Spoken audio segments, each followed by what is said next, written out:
ఈ పాలి ఏట గురి తప్పేదే లేదే. ఇక రాజులమ్మ జాతరే. దేని గురించి మాట్లాడుతున్నానో ఈ పాటకి అర్థమైపోయి ఉంటుందిగా. అదేనండి మన తండేలు. ఆల్రెడీ పాటలు రిలీజ్ అయ్యి పిచ్చి పిచ్చి హిట్ అయిపోయినాయిగా. అందుకే ఆ టీముని అందరినీ కలిసి ముచ్చట్లు పెట్టుకుందామా? సరే కలుద్దాం రండి. అయ్యో టీం ఏది, ఎక్కడ పోయారు? ఈ లవ్ బర్డ్స్ని పిలవాలంటే ఈ ఇన్స్టాగ్రామ్ భాషలోనే పిలవాలిగా. సరే పిలుద్దాం రండి.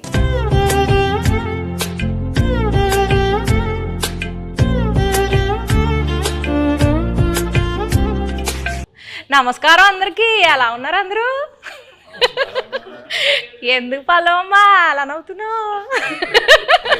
స్లాంగ్ మారింది, మెథడ్ యాక్టింగ్ అంటారు కదా, అలాగా కొంచెం శ్రీకాకుళం స్లాంగ్ బానే ఉందండి. మీరు ట్రై చేస్తే మాకు తమ్మునీళ్ళు నెయిలింగ్లు బాగా వస్తాయండి. మరి మా శ్రీకాకుళంలో శాపలాలు మేము అంతేనండి. శాపలాలు మా గురించి సినిమా తీశారు మీరు, చందుబాబు గారు. మరి ఆ సినిమాలో మీరు ఒక్కొక్క క్యారెక్టర్ని ఆ ప్రదేశానికి వెళ్ళి మరి చెక్కింగ్లు చేసి మరి తీసారా? ఇది మామూలుగా ఊహించుకుని రాసిన కథ కాదు, ఇది జరిగిన కథ. సో ఈ కథ ఫస్ట్ గీతార్ట్స్కి వచ్చింది, అరవింద్ గారికి, బన్నీవాస్ గారికి వచ్చిందన్నమాట. అండ్ అందరికన్నా ముందు ఈ కథలో ఇన్వాల్వ్ అయింది ఎవరంటే పల్లవి గారు. మాకన్నా ముందు ఆబ్వియస్లీ ఏం డెవలప్ అబద్ధం చెప్తుంటే అలా చూస్తారు నా వంక. ఇదే నిజమే కదండి అరవింద్ గారు. ఫస్ట్ రియల్ ఫ్యాక్ట్ అది నడిచింది. అది నాకు ఒక 20 పేజీలో ఇచ్చారు కోవిడ్ టైంలో. అప్పుడు వాసు గారు అప్పుడు చెప్పారు. సో అప్పుడులో వచ్చిందన్నమాట. సో ఇప్పుడు కొన్ని క్వశ్చన్స్ అడిగింది, ఆ క్వశ్చన్స్ బట్టి మేము కథ రాసుకున్నాం. అంతే కదండి, కథ రాసుకున్నమాట. సో అది అయిపోయిన తర్వాత వెళ్ళగా నేను దీంట్లోకి మళ్ళీ చేతు గారు హీరో ఇది అందరూ సెట్ అయిన తర్వాత ఓకే ఇది నిజంగా జరిగిన కథ. సో ఇంకా జరిగిన ప్రదేశానికి వెళ్ళి ఇంకా తెలుసుకుంటే ఇంకొంచెం ఎక్కువ ఇన్ఫర్మేషన్ వస్తుంది, బాగా రాసుకోవచ్చు కదా అని చెప్పి శ్రీకాకుళం వెళ్ళి అక్కడ వేష భాష ధారణి ఇవన్నీ ఎలా ఉంటాయి అని చెప్పి తెలుసుకుని అల్లుకున్న కథ. మరి చైతన్య బాబు గారు మీరు టైలర్ చూసాము. టైలర్లో రొమాంటిక్లు, ఎమోషన్లు, పాకిస్తాన్ వెళ్ళి భారత్ మాతకి జై అంటే మరి రోమాలు నిక్కబొడుచుకున్నాయండి. మరి ఎట్లా చేశారండి మీరు? ఎలా చేశానంటే చందు గైడెన్స్లో చేశాను. చందు అన్నట్టు ఇది నిజంగా జరిగిన ఒక కథ. ఫస్ట్ మనకు స్టోరీగా వచ్చి మేము ఆ స్టోరీ విని బాగా ఎక్సైట్ అయ్యి ఆ తర్వాత చందు ఒక స్క్రీన్ ప్లే ఒక సినిమాటిక్ లాంగ్వేజ్లోకి తీసుకొచ్చాడు. ఆ టైంలో ఆబ్వియస్లీ నేను రాజు క్యారెక్టర్కి చాలా దూరంగా ఉంటాను రియల్ లైఫ్లో. యూనో వాళ్ళ కల్చర్ ఏంటి, వాళ్ళ యాస, వాళ్ళు చేసే పనులు, వాళ్ళ ఎవ్రీడే లైఫ్ స్టైల్కి చాలా దూరంగా ఉంటా. సో మనం శ్రీకాకుళంకి వెళ్ళి కొన్ని రోజులు అక్కడ స్పెండ్ చేసి వాళ్ళతో మాట్లాడి వాళ్ళతో దగ్గరగా ఉండి వాళ్ళని బాగా అబ్జర్వ్ చేసి ఎక్సర్సైజ్ చేయటం బాగా హెల్ప్ అయింది నాకు. సో దానివల్ల నేను బాగా అర్థం చేసుకున్నా వాళ్ళు ఎలా ఉంటారు ఏంటనేది. సో మీరు ఏదైతే చెప్పారో ఈ పాకిస్తాను ఈ ఎపిసోడ్స్ అన్నీ అది నిజంగా కథలో ఉన్నాయి.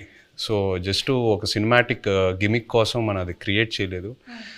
సో నిజంగా ఉన్నాయి కాబట్టి ఏదో ఒక ఆనెస్టీ ఉంది దాంట్లో. సో ఒక యాక్టర్కి అంత ఆనెస్ట్ కంటెంట్ దొరికినప్పుడు మోటివేషన్ లెవెల్స్ బాగా హై ఉంటాయి. నా క్యారెక్టర్కి వచ్చేసరికి ఐ థింక్ మనం డిస్కస్ చేసినప్పుడు we were trying to see ఈ ఉన్న సీన్లో ఎలా కొంచెం కొత్తదిగా మనం చూపించగలుగుతాము. అప్పుడు ఉన్నప్పుడు అక్కడ ఉన్న వాళ్ళు ఎలా ఆలోచిస్తారు, వాళ్ళు ఏం లోపల పెట్టుకోరు, చాలా ఓపెన్గానే ఉంటారు. వాళ్ళకి ఏం మనసులో ఉందో అది బయట చెప్తారు. అండ్ ది వెరీ అన్ఫిల్టర్డ్ అని చెప్తారు కదా. ఏంటి అంతా నేను అలానే అడగబోతున్నానండి మిమ్మల్ని. మనసులో ఏం పెట్టుకోకుండా అడిగేస్తానండి అన్ని. అదే సో అలానే క్యారెక్టర్స్ని కూడా చేశారు. మీరు సాంగ్స్ టీజర్స్ ఏది చూసినా ఫోన్ మీద ఎక్కువ షార్ట్స్ ఉంటాయి సెల్ ఫోన్తో. ఎందుకంటే నిజంగా రాజు క్యారెక్టర్ 9 నెలలు అలా సముద్రంలోనే ఉంటాడు. ఓన్లీ 3 నెలలు ఊరు శ్రీకాకుళంకి వచ్చి సత్యత బుజ్జితల్లితో ఉంటాడు. సో ఇంకా ఆయన ఆ 9 monthsలో కూడా వాళ్ళు జట్టీకి వచ్చిన ఆ 2 రోజులకే ఫోన్ సిగ్నల్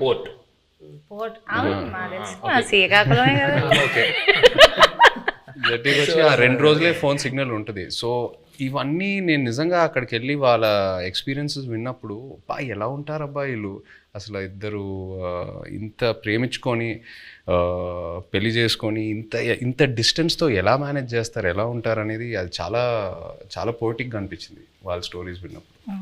ఇప్పుడు నేను స్లాంగ్కి టాటా బాయ్ బాయ్ చెప్పేస్తానండి, ఎందుకంటే కొంచెం సీరియస్గా ఆడాల్సిన రౌండ్ ఇది. ఇక్కడ నుంచి నేను ఈ రౌండ్లో కొన్ని టాస్క్లు ఉంటాయి. సో ఫస్ట్ రౌండ్ ఏంటంటే నెట్ రౌండ్, వల గురించి. Second round campus round, boat round, tsunami round, anchor round, ఇలా 5 రౌండ్స్ ఉన్నాయండి. ఓకే, నెట్ రౌండ్, వల రౌండ్ అంటే మీ సినిమాకి రిలేటెడ్ ఎలిమెంట్స్తోనే మేము రౌండ్స్ క్రియేట్ చేసాం. సో ఫస్ట్ ఒక పెళ్లి చేయాలంటే 1000 అబద్ధాలు ఆడి పెళ్లి చేయాలంటారు. సినిమా తీయాలంటే కనీసం 100 అబద్ధాలైనా ఆడాలి కదా. సో అలా మీరు ఏ సిచ్యువేషన్లో ఎవరికి వలేశారు, ఎలా అబద్ధాలు ఆడి, అబద్ధాలు అంటే అబద్ధాలు కాదు, ఎలా మీ దారికి తెచ్చుకున్నారు సిచ్యువేషన్ని అని చెప్పేసి ఇది ఒక టాస్క్ అండి. So let's start the net round. Movie 1.5 years అయింది కదండి, ఆల్మోస్ట్ చాలా డేట్స్ రిక్వైర్మెంట్ ఉంటుంది కదా. సో మీరు హీరోయిన్ గారి డేట్స్ని ఎలా వలేసి తీసుకున్నారు అనేది క్వశ్చన్. కొన్ని వలలు ఎలా ఉంటాయంటే నిజం చెప్పి సరెండర్ అవడంలో వాళ్ళకి వల క్రియేట్ అవుతుందని అలాగే తెలియదు. చైతన్య గారి దగ్గరికి వెళ్ళి ఈ సినిమా మామూలుగా మీరు చేసే ఇతర సినిమాలకు కాదు, దీని చాలా టైం పడుద్ది, దీని ఎండ్ డేట్ ఎప్పుడు అని అడగకూడదు, దీనికి గెడ్డం పెంచాలి, మేము చెప్పే వరకు మీరు ఆ గెడ్డం తీయకూడదు, మాకు బేసిక్గా మీ క్యారెక్టర్లో చాలా బాగుంటారు కానీ ఈ 2 కండిషన్లకు మీరు ఒప్పుకుంటారా లేదా అని డౌట్ ఉండి మా వాళ్ళు ఎవరు మాట్లాడకుండా నన్ను ముందుకు తోశారు, అందుకు నేను వచ్చాను మీ దగ్గరికి అని అన్నాను. అసలు అరవింద్ గారు ఇంత ఇంట్రెస్ట్గా ఇలాగ అసలు నన్ను ఎండ్ డేట్ కూడా అడగకంటే అసలు చాలా బడ్జెట్ పెట్టుకుని చాలా బాగా తీయాలనుకుంటున్నారు అన్న ఇంప్రెషన్లో పడిపోయాడా నా వల్ల అనేది నాకు అర్థమైంది. వెంటనే వల్ల పడిపోయారండి. పడిపోయారు. మరి పల్లవిని వల్ల వేసింది డైరెక్టర్ గారు వాసు గారు. ఓకే, పడిపోయిన తర్వాత మా ఆఫీస్కి వచ్చారు, అప్పుడు నేను వలలో పట్టుకున్నాను. హీరోయిన్ గారికి ప్రొడ్యూసర్ గారికి ఎలా ఈ స్టోరీ చెప్పి కన్విన్స్ చేయడానికి ఎలా వలేశారు? అంటే ఇది స్టోరీ నాకు అట్నుంచి వచ్చిందేనండి. ఓకే, స్టోరీ అట్నుంచి వచ్చింది. మేము మల్టిపుల్ స్టోరీస్ గురించి మాట్లాడుకుంటున్నప్పుడు ఈ స్టోరీ బాగుంది అని చెప్పి నేనే అడిగాను.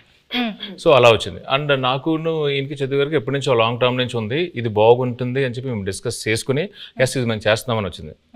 ఇప్పుడు వాళ్ళ కాన్సెప్ట్ ఏంటంటే సరే అంటే అరవింద్ గారు నాకు చెన్నై పంపించారన్నమాట.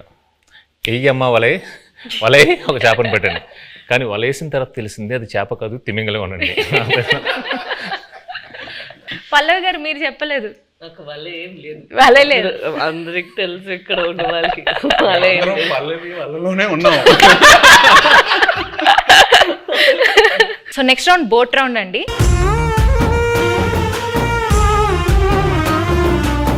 ఈ రౌండ్కి తండేల్ అంటే క్యాప్టెన్ కదా, సో అరవింద్ సార్ ఈ రౌండ్కి కెప్టెన్ సార్, మీరే ఈ బోట్ని నడిపే కెప్టెన్. మిగతా క్రూ మెంబర్స్ సార్, వాళ్ళని అడిగిన క్వశ్చన్స్కి వాళ్ళు ఎలా సమాధానం చెప్తున్నారో మీరు మార్క్స్ వేయాలి sir. Sir Aravind sir, cinema beginning నుంచి ఎండింగ్ లోపల మీరు ఏదైనా ఫేస్ చేసిన బిగ్గెస్ట్ స్టామ్ ఉందా, అదేంటి?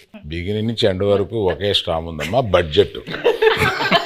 అదే పెద్ద స్టామ్. ఈ స్టామ్లో నేను మామూలుగా సీలో మామూలుగా వెళ్ళిపోయి సరదాగా వచ్చి బడ్జెట్లో అనుకున్నాం, కుదరలేదు. మధ్యలో స్టామ్ వచ్చి బడ్జెట్ పెరిగింది. షూటింగ్లో ఎలాంటి ఛాలెంజెస్ ఎదుర్కొన్నారు? దీనికి రెక్కి చేసేటప్పుడు ఒకసారి సముద్రంలో పడిపోయింది మా పడవ. ఆల్మోస్ట్ ఒక కింద రాక్ ఉంటుందని మాకు తెలియలేదు. సో టప్పని ఇరుక్కుపోయి పడవ సగం ఇరిగిపోయి ఇలా అయిపోతుంది అన్నమాట. సో ఆబ్వియస్లీ మాకు స్విమ్మింగ్ రాదు, ఏమీ రాదు. నాకు ఎందుకో నిజంగా తెలియదండి, నాకు అప్పుడు కూడా భయం వేయలేదు. జారిపోతున్నారు, టైటానిక్లో జారిపోయినట్టు జుమ్ అని జారిపోతున్నారు. అసలు మీకు దేనికి భయం వేస్తుందండి? మీకు భయం అనేది లేదు కదా అసలు. అది చెప్ప మా వైఫ్ అంటే భయం అంటండి, అది ఆబ్వియస్లీ భయపడాలండి. సో సాయి పల్లవి గారు, సో మిమ్మల్ని బాగా కష్టపెట్టిన సీన్ కానీ డాన్స్ సీక్వెన్స్ కానీ ఏమైనా ఉందా? చెప్పండి. అవన్నీ ఉండవు. జూజీబీ నెక్స్ట్ అట్లేం లేదు. కరెక్ట్గా అది ఎగ్జిక్యూట్ చేయాలి, కరెక్ట్గా మనం యాక్ట్ చేయాలి అనే ఆ ప్రెషర్ ఉంటుంది కదా, అంతే ఉంటుంది. అండ్ తను చెప్పినట్టు చాలా కూల్ డైరెక్టర్గా ఉన్నారా. సో ఎప్పుడైనా చాలా భయం వచ్చింది ఈ సీన్ ఎలా చేయబోతున్నాం అంటే నేను చూసుకుంటాము అలా ఉంటారా, అదే నాకు పెద్ద భయం. ఏంటి ఇంత కూల్గా ఉన్నారు అలా అయిపోయి. ఈ బోట్లో ఎనర్జీ తగ్గినప్పుడు, అంటే ఈ బోట్ ప్రయాణం అంటే మూవీ ప్రయాణంలో ఎనర్జీ తగ్గిపోయినప్పుడు మీరు ఎలా మీ కో యాక్టర్స్ని కానీ మీ టీంని ఎలా మోటివేట్ చేసేవాళ్ళు? ప్రతి ఎపిసోడ్ ఈ సినిమాలో చాలా పెద్ద ఎపిసోడ్. పాపం అరవింద్ గారికి ఆయనకి బాగా ఆయన హీట్ మ్యాక్సిమం ఆయనే ఫేస్ చేశారు. కానీ మాకు ప్రతి ఎపిసోడ్ ఒక ఛాలెంజింగ్ ఎపిసోడే. అండ్ సముద్రంలో చాలా వరకు షూటింగ్ చేసాం ఈ సినిమా. అండ్ సముద్రంలో చేయటం not at all easy. So షెడ్యూల్కి కొంచెం గ్యాప్స్ ఎక్కువ తీసుకునేవాళ్ళం. మీరు ఆ పెద్ద బోట్లో ఉంటే లైఫ్ బోట్లో పెద్ద బోట్ సింక్ అవుతూ ఉంటే లైఫ్ బోట్లోకి ఎక్కాలన్నారు కదా. నాకు ఆ సిచ్యువేషన్ వచ్చుంటే నేను పెద్ద బోట్లో ఉన్నా, స్టామ్ వచ్చింది, నేను చందుకు ఫోన్ చేస్తా, చందు నన్ను కాపాడు చందు అంటే తను ఒక లైఫ్ బోట్లోకి వచ్చి నన్ను లైఫ్ బోట్లో పెట్టి తను వెళ్ళిపోతాడు. నన్ను మధ్యలో ఆ లైఫ్ బోట్లో వదిలేస్తాడు. I will come in some time, మీరు అక్కడే ఉండండి, నేను కొన్ని రోజుల్లో వస్తా, డోంట్ వరీ. అక్కడే ఆ లైఫ్ బోట్లో నాకు స్నాక్స్, ఒక ఎంటర్టైన్మెంట్ అన్నీ నన్ను కంఫర్ట్గా పెట్టి నేను వస్తా. ఒక 1-2 monthsలో వస్తా, వచ్చి పికప్ చేసుకుంటా. అంత కూల్గా ఉంటాడు మా చందు. సో మీరు మధ్యలో వదిలేస్తారు అలాగా? మధ్యలో వదిలేదండి, ప్రిపరేషన్ కోసం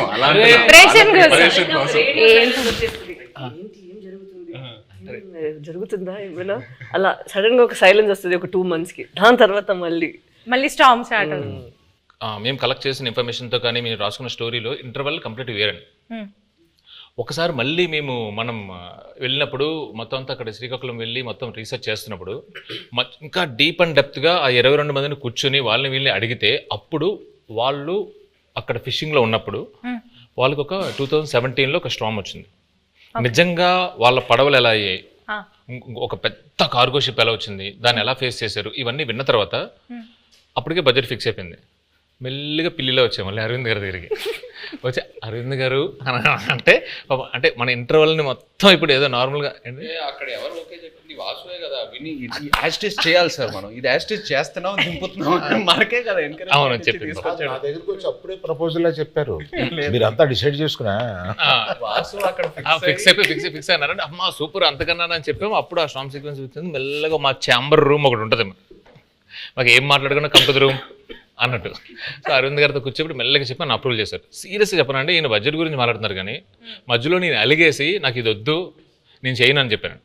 ఆ స్టామ్ సీక్వెన్స్ వద్దు అరవింద్ దగ్గర, మామూలుగా వెళ్ళిపోతాం అంటే ఆయనే నో, ఇప్పుడున్న ఆడియన్స్కి ఆ స్పాన్ తెలియాలి, అది కావాలి అని చెప్పి ఆ స్టామ్ని ఆహ్వానించింది ఆయనే. సీరియస్లీ. నాగ చైతన్య గారు మ్యూజిక్ గురించి కొంచెం మాట్లాడతారా? డిఎస్పి గారి మ్యూజిక్ ఎలా ఉంది? బయట ట్రైలర్లో ఒక జైల్ ఎపిసోడ్ అయినా, ఒక స్టామ్ సీక్వెన్స్ అయినా, ఏది చూసినా ఈ సినిమా సోల్ అనేది ఒక లవ్ స్టోరీ. అండ్ ఒక లవ్ స్టోరీకి ఎప్పుడు ఒక అద్భుతమైన ఆల్బమ్ కావాలి. దేవి గారు మనకి ఒక అద్భుతమైన ఆల్బమ్ ఇచ్చాడు. మొన్న హైలసా పాట కూడా రిలీజ్ అయిన తర్వాత అమేజింగ్ రెస్పాన్స్. అంటే బుజ్జి తల్లి తర్వాత ఇంకా ఏ పాట అయినా అందుకుంటుందా అని ఒక చిన్న క్వశ్చన్ మార్క్లో ఉన్నాను. బట్ హైలసా రెస్పాన్స్ చూసాక ఫీలింగ్ సో హ్యాపీ. సో దేవికి థ్యాంక్ యూ చెప్పాలి. అండ్ పైగా శ్రీమణి గారికి, లిరిక్స్ రాసిన శ్రీమణి గారికి చాలా బాగా బ్లెండ్ చేసి super output. So I think half the job is done ఆ విషయంలో, సక్సెస్ విషయంలో, ఆడియో సక్సెస్ అయినట్టు. మ్యూజిక్ ఎవరిని పెట్టుకుందామని చాలా డిస్కషన్ వచ్చింది. దేవిప్రసాద్ని పెట్టుకుందామని వస్తే నేను వద్దన్నాను దేవిప్రసాద్. ఎందుకంటే పుష్ప మాది ప్యారలల్గా వెళ్తుంది. అయ్యి బాబాయ్ దానికి ఉండే కాన్సన్ట్రేషన్కి, దానికి ఉండే వర్క్కి దేవిప్రసాద్ టైం స్పేర్ చేయడు. దేవిప్రసాద్ నాకు చిన్నప్పటి నుంచి తెలుసు. మా ఫ్రెండ్ కొడుకు బాగా బోల్డ్ సినిమాలు చేశాడు. మా ఇద్దరికి అసలు మామూలుగా బయట ఎక్కడన్నా కనిపిస్తే మేము లవర్స్ కావలించున్నట్టు కావలించుకుంటాం. అంత ఇష్టం నాకు. కానీ ఈ సినిమా కరెక్ట్ కాదా అని ఇలాగా సందేహపడుతూ రోజు డైనింగ్ టేబుల్ బన్నీతోటి రే ఈ మ్యూజిక్ ఒకటి కన్ఫ్యూజింగ్గా ఉంది, ఎవరిని పెట్టుకోవాలి ఏంటి అని అంటే, దేవి అని ఎందుకు అనుకోండి, మీ పిక్చర్లో లాగేస్తారు మీరు మొత్తం, మాకు టైం స్పేర్ చేయరు, ఇంకా అదే ఇంత నిన్ను అడిగి డైరెక్టర్ని అడిగి మేము ఆయన్ని టైం తెచ్చుకోండి, మాకు వద్దు అలా వద్దు అన్నాం. లవ్ స్టోరీ అన్న తర్వాత దేవి ఆలోచించక అన్నాడు. So some credit inside back side of the decisions ఇవి కూడా ఉంటాయి. I don't know whether I will get the chance to acknowledge this. ఇప్పుడు అందరూ ఒక just 1 word about the movie ఒక్క వర్డ్లో డిస్క్రైబ్ చేయాలంటే ఏం చెప్తారు సార్? దుల్లగొట్టేస్తాం. రాజులమ్మ జాతర. పల్లవి గారు మీరు నీ బొందలో ప్రేమ. తిడుతున్నారు అనుకున్నారు. ఉంటా వెళ్ళిపోతావా? అలా అలా మీకు పైకి కనిపించే బుజ్జితల్లి కాదండి, వెనకుంట చూడండి గాజులమ్మ చేతర ఉంటది. మీ డైలాగ్ చెప్పండి. అదే డైలాగ్, చెప్పండి, మీరు చెప్పండి. మీ బొందులో ప్రేమ. అయ్యో, మీ కాదు, మీ బొందులో ప్రేమ. Thank you sir. మీరు 1 word లో ఎలా డిస్క్రైబ్ చేస్తారు? I'm confident it will become another feather in Geetha Arts cap. ఒక్కసారి వెనక్కి తిరిగి మూవీ జర్నీని చూసుకుంటే కనుక మీరు మర్చిపోలేని మెమరీ ఏదైనా ఉందా? Starting with Aravind sir. Chaitu నాకు తెలుసు, చైతుతోటి నా ప్రయాణం ఉంది. చైతు అంటే ఎటువంటి వాడు ఏంటి, మా ఇద్దరికి ఒక కనెక్ట్ ఉంది. నాకు సాయి పల్లవి అంటే చాలా ఇష్టం. ఇది ఫస్ట్ సినిమా అప్పుడే ఒకసారి కావలించుకుని మెచ్చుకుని వెళ్ళిపోయాను ఒక ఫంక్షన్లో, అంతే. తర్వాత నాకు కనెక్ట్ లేదు. ఫిదాలో తర్వాత లేదు. తర్వాత దగ్గరికి వచ్చి చేసిన తర్వాత నేను మామూలుగా నేను చాలా ప్రేమించేశాను అమ్మాయిని. నాకు పర్సనల్గా చాలా క్లోజ్ అయిపోయింది. పట్టుకుని నేను నా కూతురు లాంటి దానివి అన్న ఒక ఎమోషన్ తీసుకురాగలిగింది నా దగ్గర నుంచి. She's that transparent. అమ్మాయి మ్యాక్సిమం నాకు బాగా నచ్చింది ఏంటంటే grey is very less, which is not common. She is more black and white. Thank you. So మర్చిపోలేని memory my relationship with Sai Pallavi. Sai Pallavi. Sai Pallavi. Okay, మీరు చెప్పండి చేయగారు. నాకు ఈ సినిమాయే ఒక జర్నీ నిజంగా చెప్పాలంటే. ఈయన వెరీ పాజిటివ్. అంటే అందరం జోకింగ్గా మాట్లాడుకుంటాము, 1.5 years షూట్ చేసాము అది ఇది అని. బట్ వెరీ రేర్లీ మనకి ఇలాంటి సబ్జెక్ట్స్ దొరుకుతాయి. ఒక కొన్ని రియల్ ఇన్సిడెంట్స్ బేస్ చేసుకొని ఇన్స్పైర్ అయ్యి హ్యూమానిటీ మీద కొన్ని సబ్జెక్ట్స్. అంటే నాకు లవ్ స్టోరీస్ అంటే బాగా ఇష్టం. బట్ ఈ సినిమాలో ఏంటంటే ఒక కపుల్ మధ్యన ఉన్న ప్రేమ అది ఆనెస్ట్గా ఉంటే ఎంత దూరం వరకైనా వెళ్ళొచ్చని, ఏ ఛాలెంజ్ అయినా ఫేస్ చేయగలుగుతాము. ద పవర్ ఆఫ్ లవ్ ఈ సినిమాలో బాగా హైలైట్ అవుద్ది. అండ్ లవ్ అనేది జస్ట్ హ్యాపీనెస్సే కాదు, లవ్లో పెయిన్ కూడా ఉంటుంది. అండ్ ఈ సినిమాలో అది బాగా ఎక్స్ప్లోర్ చేసాం. పుట్టింగ్ దట్ అసైడ్, ఈ 1.5 year ఈ ట్రావెల్ అంటే మా టీంతో, అరవింద్ గారితో, పల్లవి గారితో, చందుతో, అందరితో ట్రావెల్ చేస్తూ ఇంకా ఒక 1 month షూటింగ్ పెడితే నేను హ్యాపీగా వస్తాను. అందరూ కొట్టారు కానీ, బట్ అంత అంటే ఇంకా చేయాలని కొన్ని సినిమాలకి అలా అనిపిస్తూ ఉంటుంది. ఎక్కడ సమ్మర్లో రిలీజ్ చేద్దామన్నారు. నమ్మిది పెట్టకండి బాబా, ఒకసారి క్లాస్ అయిపోయింది. ఈ హెయిర్, ఈ బియర్డ్, ఈ లుక్ వల్ల నేను వేరే ఏ ప్రాజెక్ట్ కూడా చేయలేను. It's very unique to this character. నాకు ఎక్కడ నిజంగా ఇబ్బందిగా అనిపించలా. అంటే ఇవాళ వెళ్ళి షేవ్ చేసేద్దాం అబ్బా, ఇవాళ హెయిర్ కట్ చేసేద్దాం అబ్బా, చిరాకు వస్తుంది, అట్లా ఎక్కడ అనిపించలా. ఇంకా అరవింద్ గారు ఇంకా చేద్దామంటే okay let's do it, Chandu ఏదైనా బెటర్మెంట్ చేద్దాం అంటే let's do it. So that's just a sign saying that బాగా కనెక్ట్ అయ్యి ఎంతో ప్రేమించి ఎంతో ఆనెస్ట్గా ఈ జర్నీ జరిగిందని. So yeah, I think it'll be very memorable for me. Yeah, the movie itself is very Chaitanya memorable. గురించి మాట్లాడాలి. నేను I told you this already. నేను తనకి కూడా చెప్పాను, నాకు లవ్ స్టోరీలో చేసిన చైతన్య గారు అండ్ ఇక్కడ మన తండ్రిలో చేస్తున్నప్పుడు చాలా డిఫరెన్సెస్ కనిపిస్తుంది. ఒక యాక్టర్కి మనం నార్మల్గా జనాన్ని చూసినప్పుడు అక్కడ నుంచి కొన్ని విషయాలు మనం పట్టుకుంటాం కదా. ఇక్కడ నాకు చాలా బాగా కనిపించింది తను ఎలా కొన్ని క్యారెక్టరిస్టిక్స్ అక్కడ నుంచి తీసుకున్నారు. Not for body language but for mind set. ఎలా వాళ్ళు ఆ మైండ్ సెట్ ఉంటే మనకి అప్పుడు యాటిట్యూడ్ కూడా వస్తుంది. అది మాట్లాడినప్పుడు not the Masih once but at least for the ప్రేమతో మాట్లాడినప్పుడు, లేదంటే తన కోపాన్ని లోపల పెట్టినప్పుడు. అండ్ ఎస్పెషలీ ఒక సీన్ తను ఆ ప్రిజన్లో ఉన్న ఒక సీన్ ఉందా, నాకు ఫస్ట్ వాళ్ళు అది షూట్ చేశారు, దాని తర్వాత నా సీన్ షూట్ చేశారా, కరెక్ట్ కదా. నేను అది చూసిన తర్వాత తనకి చెప్పాను, మనకి ఉన్న స్క్రిప్ట్ తన చేసిన పర్ఫార్మెన్స్కి మనం ఇది చేస్తే అది కొంచెం తగ్గిపోతుంది. సో మనం ఇది ఇంకా కొంచెం లేపేద్దాం, లేదంటే it wouldn't be equal to his performance that he's done over there అనేది ఆ దేవుడు. మేము ఎంతో ఒక సీక్వెన్స్ చేసాం. ఆ సీక్వెన్స్ కి ముందు ఈవిడ ఒక సీక్వెన్స్ ఉంది. సో అది చూసి అది ఏదైతే సీన్ ఉందో ఇది సరిపోదు to match that His performance. Exactly. So అలా నాకు అనిపించింది it was two honest for me. అప్పుడు నేను చెప్పిన మనం ఇక్కడ ఇది ఇంకా బెటర్గా ఇది చేయాలి, లేదంటే ఇది తగ్గిపోతుంది, దీనికి అది తగ్గిపోతుంది అని we had to do even that way. So I have to give it to him that than just saying తను. ఒక డౌట్ వచ్చింది, అంత బాగా చేశాడు కదా, నేను ఇంకొంచెం లేపాలి దీన్ని అని నువ్వు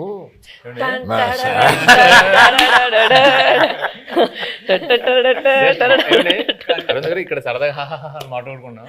ఒక్కసారి ఇమాజిన్ అండి, సెట్ లో నాకు రామోజీ ఫిల్మ్ సిటీలో వాకింగ్ చేసుకుంటూ అటు ఇటు తిరుగుతూనే ఉన్నాను.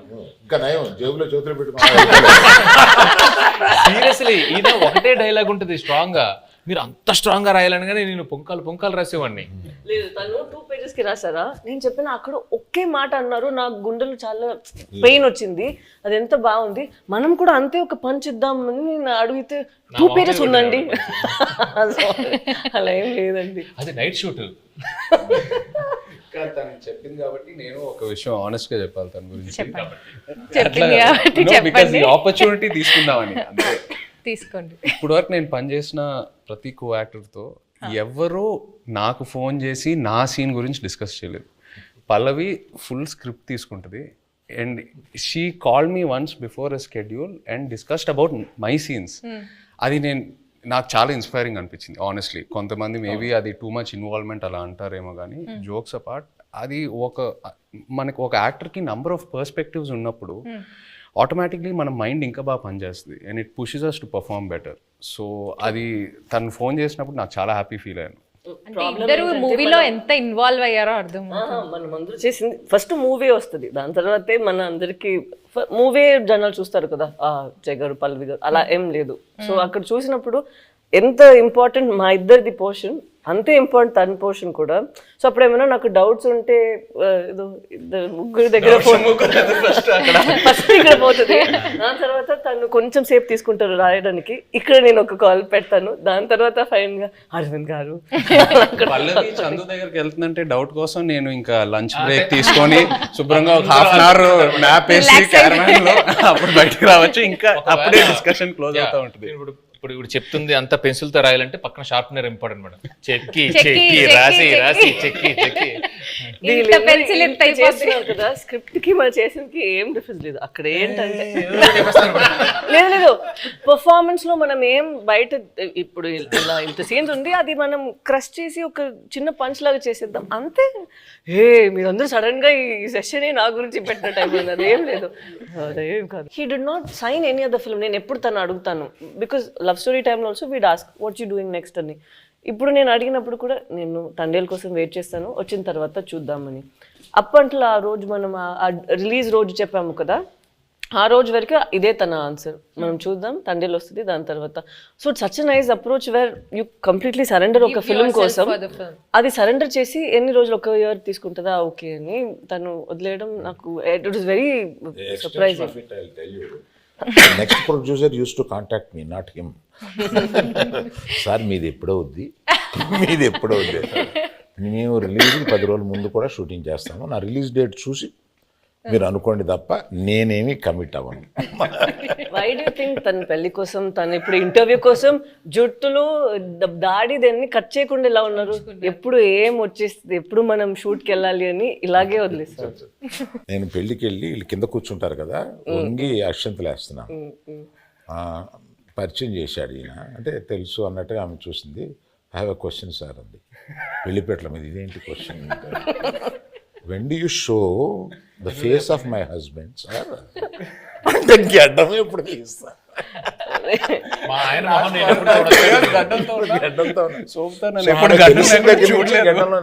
గడ్డం లేకుండా భర్తను చూడాలనే కోరిక అది నా చేతిలో లేదని చెప్పుంటాడు ఈయన. నేను కనపడగానే ఫస్ట్ క్వశ్చన్ ఆమె అదే సార్. మీరేం ఆన్సర్ ఇచ్చారు? నేను అమ్మా రిలీజ్ డేట్ చూసుకో, అప్పటి వరకు ఇది check Geetha Arts page for updates అని చెప్పంటారు. మీరు అడిగినప్పుడు ఫస్ట్ ఆయన చెప్పినప్పుడు ఏమయ్యా అన్నారు, ఏంటంటే మనం రిలీజ్ చేస్తాం అనగానే అప్పుడు ఇలాగా చైతన్య ఆవిడ అడిగిందయ్యా, మా ఆయన మొహం నేను ఎప్పుడు చూసుకోవచ్చు అని అన్నాను. Coming back to the movie. కాదు ఇందులో మీమ్స్ ఏంటంటే పెళ్లిపేటల మీద నుంచే అరవింద్ గారిని నిలదీసిన. మీరు ఈ డెసిషన్ తీసుకోకుండా ఉండుంటే బాగుండేది అని ఏదైనా ఒక డెసిషన్ గురించి అనుకున్నారు? తీసుకున్న అన్ని డిసిషన్లు కరెక్ట్ అయిన ఏకైక సినిమా అనుకోండి. ఓకే సార్, మీ ఫ్యాన్స్ ఎస్పెషల్లీ మీ ఇద్దరి గురించి, మీ ఫ్యాన్స్ వెయిట్ చేస్తున్న వాళ్ళకి ఈ మూవీ ఎలా ఉండబోతుంది, what is it going to give away to the fans? తను ఇద్దరి కోసం తను చెప్తారు. ఇది ఫస్ట్ అనుకుంటా ఇది ఒక ఎమోషనల్ లవ్ స్టోరీ అని. సో ప్రేమ పుట్టడానికి అది ఏదైనా ఒక ప్లేస్ కావాలి, ఏదైనా ఒక సిచ్యువేషన్ కావాలి, కౌమార దశలోనో కాలేజీలోనో ఎక్కడైనా ఉంటుంది. బట్ ఇది మేము అనుకున్నప్పుడు ఏంటంటే ఇది ఇంకా ఎటర్నల్ ఇది. సో ఎంత బెంగ ఉంటుందో అంతే భయం ఉంటుంది. సో ఎవరైతే లవ్లో ఉన్నారో, అది అమ్మాయి అయినా అబ్బాయి అయినా, అది బుజ్జితెల్లి అయినా రాజు అయినా, ఎవరైనా కానీ వచ్చి ఈ సినిమా చూసేటప్పుడు వాళ్ళలో వాళ్ళ ప్రేమ, అవతల మీద ప్రేమ ఇది చాలా చక్కగా కనపడుతుంది. ఒకరి మీద ఒకరికి ఉన్న బెంగ, ఒకరి మీద ఒకరికి ఉన్న భయం, ఒకరి మీద ఒకరికి ఉన్న కోపం చక్కగా కనపడుతుంది. వాళ్ళని వాళ్ళు చూసుకోవచ్చు, ప్రేమికులందరూ వాళ్ళని వాళ్ళు చూసుకోవచ్చు. Fantastic emotional love story. ఎలాంటి కాన్ఫ్లిక్ట్ వచ్చినా కానీ, ఏం వచ్చినా కానీ ప్రేమ అయితే మాత్రం దూరం అవుదండి. It's yes. మీరు దూరంగా ఉన్నా, ఎలాంటి పరిస్థితులు ఉన్నా, ఏమున్నా కూడా ప్రేమే ఇస్ వాట్. సునామీ రౌండ్ అండి ఇప్పుడు.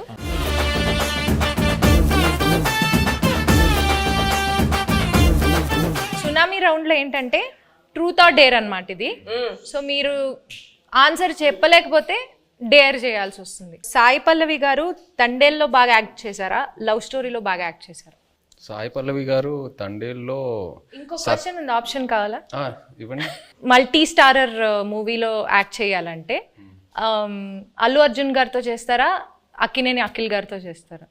అఖిల్తో ఆల్రెడీ మనంలో ఒక స్క్రీన్ స్పేస్ షేర్ చేసాం కాబట్టి డెఫినెట్లీ అల్లు అర్జున్ గారితో చేయటం will be a good opportunity. Sai Pallavi garu, మీ ఫేవరెట్ కోస్టార్ ఇన్ తెలుగు మళ్ళీ వర్క్ చేయడానికి, అంటే మీరు ఇప్పటిదాకా యాక్ట్ చేసిన వాళ్ళలో మళ్ళీ ఎవరితో వర్క్ చేయాలనుకుంటున్నారు? The rapport that I have Chaitanya గారితో ఉన్నది చాలా కంఫర్టబుల్. ఓపెన్, తను ఏం అనుకుంటారో లేదో, but he'll always have a face where is very understanding and very compassionate. So I think Chaitanya garu. Okay, but మళ్ళీ అంటే కొంచెం స్పేస్ ఇచ్చి మళ్ళీ చేద్దాం. తనకి పాపం 1 year నుంచి నేను పల్లవితోనే ఉన్నాను, బోర్ కొట్టింది, అలా అవ్వకూడదు కదా. సో కొంచెం స్పేస్ ఇచ్చి దాని తర్వాత I'll make him miss me and then I'll come and work with him. So Chandu గారు, పర్ఫార్మెన్స్ వైజ్ సాయి పల్లవి గారు బాగా చేశారా, నాగ చైతన్య గారు బాగా చేశారా? ఒకళ్ళని పిక్ చేయాలంటే ఎవరిని పిక్ చేస్తారు? తననే పిక్ చేస్తారు. నేనే ఇద్దరు మధ్య చాలా బాగా రెండు నేమ్స్ లో ఒకళ్ళని పిక్ చేయాలి. ఓకే, లేకపోతే మీకు డేర్ కూడా ఉంది. డేర్ ఏంటో చెప్పనా? చెప్పండి. ఓకే, మీ వైఫ్ కి కాల్ చేసి బుజ్జి తల్లి 2 lines ఏం మాట్లాడకుండా ఫస్ట్ ఆ 2 lines పాడాలి. హలో బుజ్జితల్లి వచ్చేస్తున్నానే, కాస్త నవ్వే.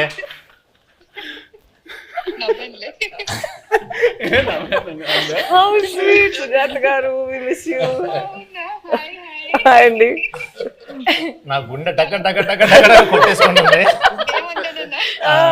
ఓకే, నేను మంచిదాన్నే కదా వాళ్ళకి తెలుసు. ఓకే కొంచెం గుండె కూల్ అవని పెడేస్తున్నా ఫోన్. అలా కొట్టుకుంటుందండి, ఏమంటుందో ఏందో. సరే బాయ్. గ్యాప్లో సంవత్సరాలు వచ్చాయి. బాయ్. Happy independence day. జై హింద్. గ్రేట్. అది డేర్ చూసారా? గ్రేట్ అండి. సో అరవింద్ సార్, నీ క్వశ్చన్ నాకు అర్థమైపోయింది. నీ క్వశ్చన్ నాకు అర్థమైపోయింది. ఏంటి సార్? నేను డేర్కి వెళ్ళడం బెటర్. సార్ క్వశ్చన్ అడగమంటారా, డైరెక్ట్ డేర్ చేస్తారా? ఓకే, ఇప్పుడు పుష్ప 2 అండ్ తండేలు ఒకసారి రిలీజ్ అవ్వాల, బట్ ఒకవేళ అయ్యుంటే మీరు ఫస్ట్ ఏ సినిమా చూడడానికి వెళ్తారు? అందుకనే డేర్ అన్నా. మీ లాస్ట్ 3 గూగుల్ సర్చ్ హిస్టరీ చూపించు. Claude AI. ఏంటి సార్? క్లాడ్ ఏఐ అంటే ఏఐలో కొత్త ఇంజన్ వచ్చింది. సో ఆ క్లాడ్ ఏఐ లోకి వెళ్ళి ఏదో ఎతికాను అనమాట. అది first. Vande Mataram express between Jammu and Kashmir, how long it takes? ఇప్పుడు కొత్తగా వేస్తారు కదండి బ్రిడ్జ్. నిన్న వేశారు కదా. Distance between Vaishno Devi Katra and Jammu ఓ మిగతా డిలీట్ చేస్తారండి. యాజ్ ఇట్ ఈస్ ఇది తీసుకోవచ్చు. అంటే డిలీట్ చేస్తే అవే ఉంటాయి కదండి. లేదు ఇప్పుడే నా చేతికి వచ్చింది కదా, స్క్రీన్ షాట్ తీసుకోమని ఇవ్వమనా. నెక్స్ట్ చదవండి, అది హైలైట్. నేను అందరూ డ్యాన్స్ బాగా చేసావు అని అంటుంటే నాకు అప్పటికి రాలా, ఇంకా క్లిప్ రాలా. ఆ క్లిప్ కోసం ఎత్తిగాను Allu Aravind dance. Sir Aravind sir, మీకు ఒక చిన్న ప్రశ్న సార్. ఇప్పటిదాకా గీతా ఆర్ట్స్లో ప్రొడ్యూసర్ నేమ్లో మీ పేరు ఉంటుంది, బట్ ఈ సినిమాకి బన్నీవాస్ గారి నేమ్ ప్రొడ్యూసర్గా పడి మీది సమర్పించులో వస్తుంది కదా, దీని వెనకాల ఉన్న రీజన్ ఏంటి? వెల్ థాట్ రీజన్ ఏమి లేదమ్మా. For this I have done lot, made a huge journey, very successful. Now I have to give space to the people in Geetha arts next to me. నా తర్వాత గీతా ఆర్ట్స్లో బన్నీవాసు, విద్యామాధురి వీళ్ళు ఉన్నారు. I have decided unless there is a huge demand that my name should be there, I feel that I should give the space to the next people. And Vasu is a very sensible colleague to me. నేను ఇప్పుడు నా ఆఫీస్లో పనిచేస్తున్నట్టుగా feel అవును. అతను నాకు ఏదైనా సలహా కావాల్సి వచ్చినా అతను అడుగుతాను. So I got so much. అతను తీసుకొచ్చాడు ఈ సబ్జెక్టు, శ్రీకాకుళంలో ఎవరిదోనండి ఈ సబ్జెక్ట్ అని తీసుకొచ్చి నాకు వినిపించాడు. దాని గురించి కూర్చోబెట్టి వర్క్ చేయడం కానీ, తర్వాత ఆ డైరెక్టర్ గారితో కూర్చోబెట్టి ఆయన వాళ్ళిద్దరూ ఒక షేప్ చేసి తీసుకొచ్చి నాకు ఇలా ఉంటే ఇక్కడి నుంచి మళ్ళీ ఇంప్రూవ్ చేస్తాము అని ఇట్లాగా బేసిక్ వర్క్ ఆయన చేశాడు. He happen to be good friend of Chaitanya also. And ఈయనకి చాలా రోజుల నుంచి పరిచయం ఉంది. So better he comes forward and interacts with all these people and make the film for me అని అనుకో. That's it. And he is a partner also in this film. Anchor round అంటే తెలుగులో లంగర్ అంటారు కదా, so langar round. But anchor అంటే నేను కూడా ఇవాళ యాంకరే కాబట్టి నాకు తగ్గట్లుగా కొన్ని క్వశ్చన్స్ అడుగుదాం అనుకుంటున్నాను. సో మీ టీంలో ఒకళ్ళ గురించి ఒకళ్ళకి ఎంతవరకు తెలుసు అనే ఒక చిన్న ఎలిమెంట్ని బేస్ చేసుకొని క్వశ్చన్స్ ఉంటాయి. సో ఫస్ట్ చందు గారు, చేయి గారి ఫస్ట్ ఫిల్మ్ రిలీజ్ డేట్ ఏంటి? September 2nd, 2009. వావ్, వర్ష పెట్టి అని చెప్పేస్తా. Wow, okay. ఈ ప్రశ్న లీక్లే ఉంది. సరే నేను నాగార్జున గారికి ఈ వరుస పెట్టి చెప్పేయమంటారా? టక్క టక్క టక్క టక్క కోపం రాదా? లీక్ అంట, లీక్ అది ఎంత తప్ప అండి. ఫస్ట్ ర్యాంక్ స్టూడెంట్ ని కాపీ కొట్టి పాస్ అయ్యంటే ఎంత బాధ. అల్లు అరవింద్ సార్, నాగ చైతన్య గారి బర్త్ డేట్ గుర్తుందా? తెలీదు అనుకుని అడుగుతున్నావు కదా, తెలుసు. 23rd November. ఏయ్ come on. Great sir, great. Naga Chaitanya garu, Geetha arts Akkineni ఫ్యామిలీతో ఎవరితో ఫస్ట్ మూవీ చేశారు అండ్ ఆ మూవీ పేరేంటి? తాతగారితో చేశారు ఫస్ట్ మూవీ ఫ్యామిలీలో, మెకానికల్. కరెక్ట్. సాయి పల్లవి గారు, నాగ చైతన్య గారిది తండేల్ ఎన్నో మూవీ? దేవుడా, ఆయన ఇచ్చిన ఆన్సర్ లో ఉంది, చెప్పండి. 25th, నా బర్త్డే చెప్పారు కదా, 23rd, ఇంకెందుకు ఇది 23rd. సో ఫైనల్ గా ఒక్క డైలాగ్ తో ఈ మూవీకి ఆడియన్స్ అందరినీ పిలవాలంటే ఆ డైలాగ్ ఎలా చెప్తారు? ఒక్క డైలాగ్. ఈ పాలి ఆట గురు తప్పేదే లేదేస్, February 7th రాజులమ్మ జాతరే. Thank you so much, thank you.